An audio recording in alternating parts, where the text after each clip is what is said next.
Autokoulu ensimmäinen oppitunti. Tätä vähän jännittää kyllä nyt tätä kuskia, mutta ota ihan rauhallisesti. Anna mä kerran vielä.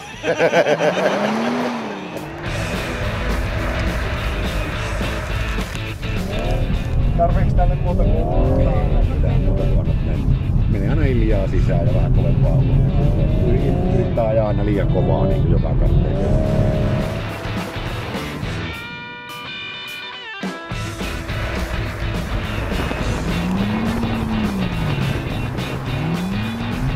Eikö aika kiva olo?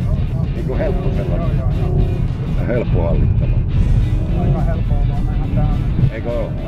Ei, ihan siinä on. Voimaa on kivasti.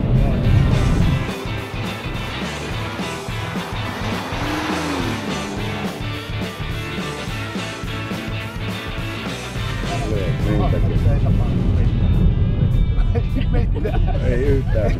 Tota mä sanoin, että Nyt oli ihan oikeesti. että heti kun rupeaa tuntuu niinku hyvältä, kun pääsee kerrankin niinku vetää oikein kunnolla, niin sitten ei kerkeä kyllä enää jarruttaa.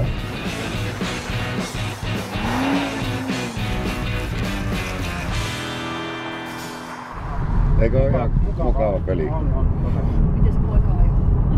No, ei sitä tarvitse. Näillä kokemuksilla kuule, kun mitä Tomillakin on, niin ei tarvitse kuule niinku ihmetellä. Juha, sulla oli tässä oppilaana BMWn talviajokoulussa Tommi Mäkinen. Millainen oppitunti oli? No kyllä aika helppo. Tommilla on sen verran kokemusta, että ei tuohon oikeastaan tarvitse sanoa mitään. Tommi, millaisia nuo Juhan opit oli?